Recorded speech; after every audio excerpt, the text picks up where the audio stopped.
Assalamualaikum warahmatullahi wabarakatuh. Perkenalkan, nama saya Nadia Nur Kristiani dari jurusan Pendidikan Agama Islam semester 5C, Universitas Islam Negeri Maulana Hasanuddin Banten. Di video kali ini, saya akan sedikit membahas mengenai komponen-komponen kurikulum.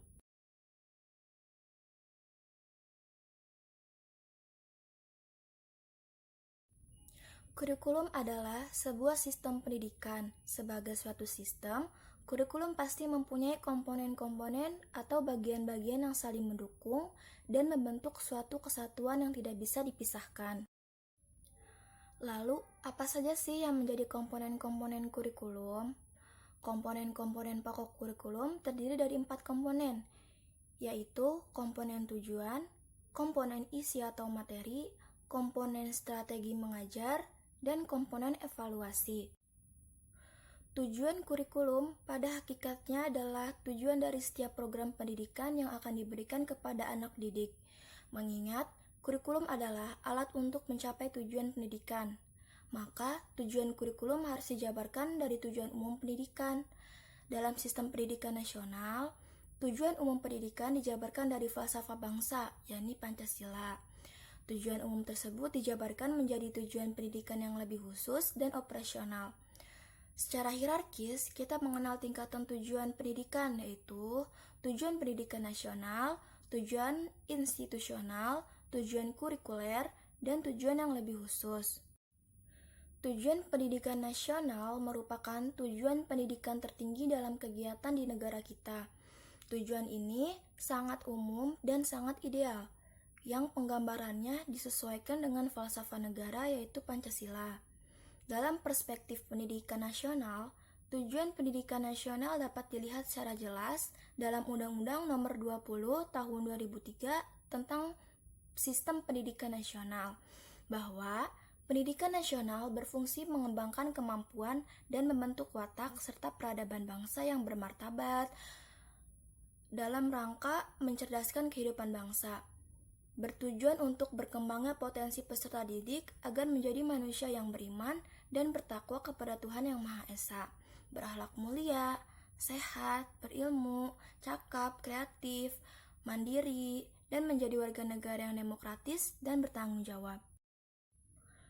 Tujuan institusional yaitu tujuan yang harus dicapai oleh setiap lembaga pendidikan. Dengan kata lain, tujuan ini dapat didefinisikan sebagai kualifikasi yang harus dimiliki oleh setiap siswa setelah mereka semua menempuh atau dapat menyelesaikan program di suatu lembaga pendidikan tertentu. Tujuan kurikuler yaitu tujuan yang harus dicapai oleh setiap bidang studi atau mata pelajaran. Tujuan kurikuler dapat didefinisikan sebagai kualifikasi yang harus dimiliki anak didik serta mereka yang menyelesaikan suatu bidang studi tertentu dalam suatu lembaga pendidikan. Tujuan kurikuler juga pada dasarnya merupakan tujuan untuk mencapai tujuan lembaga pendidikan. Tujuan yang lebih khusus adalah tujuan pembelajaran atau yang disebut dengan tujuan instruksional, yakni kemampuan kompetensi atau keterampilan yang diharapkan dapat dimiliki oleh siswa setelah mereka melakukan proses pembelajaran. Selanjutnya ada komponen isi atau materi. Hendiat Sutopo dalam Sukiman berpendapat bahwa materi atau isi program kurikulum adalah segala sesuatu yang diberikan kepada anak didik dalam kegiatan belajar mengajar dalam rangka mencapai tujuan. Isi kurikulum meliputi jenis-jenis bidang studi yang diajarkan dan isi program masing-masing bidang studi tersebut. Jenis-jenis bidang studi ditentukan atas dasar tujuan institusional sekolah yang bersangkutan. Jadi, ia berdasarkan kriteria apa suatu bidang studi menopang tujuan institusional atau tidak.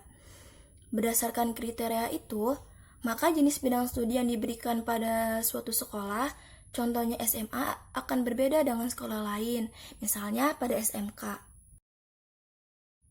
Selanjutnya ada komponen strategi mengajar. Dalam proses belajar mengajar, seorang pendidik perlu memahami suatu strategi. Strategi menunjuk pada sesuatu pendekatan, metode, dan media pembelajaran yang diperlukan. Strategi pengajaran lebih lanjut bisa dipahami sebagai cara seorang pendidik dalam mengajar. Dengan demikian, strategi di sini mempunyai arti komprehensif yang mesti dipahami dan diupayakan untuk pengaplikasikannya oleh seorang pendidik sejak dari mempersiapkan pengajaran sampai proses evaluasi. Dengan menggunakan strategi yang tepat dan akurat, proses belajar mengajar dapat memuaskan pendidik dan peserta didik, khususnya pada proses transfer ilmu yang dapat ditangkap oleh peserta didik.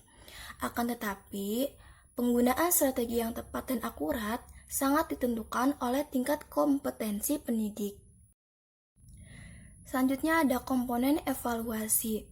Komponen ini merupakan suatu cara untuk mengetahui apakah sasaran yang ingin dituju dapat tercapai atau tidak.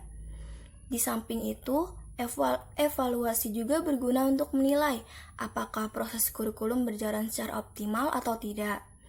Evaluasi kurikulum harus dilakukan secara terus-menerus. Untuk itu, terlebih dahulu perlu diterapkan secara jelas apa yang akan dievaluasi dengan menggunakan acuan dan kriteria yang jelas pula. Evaluasi kurikulum memegang peranan penting, baik untuk penentuan kebijakan pendidikan pada umumnya maupun untuk pengambilan keputusan dalam kurikulum itu sendiri.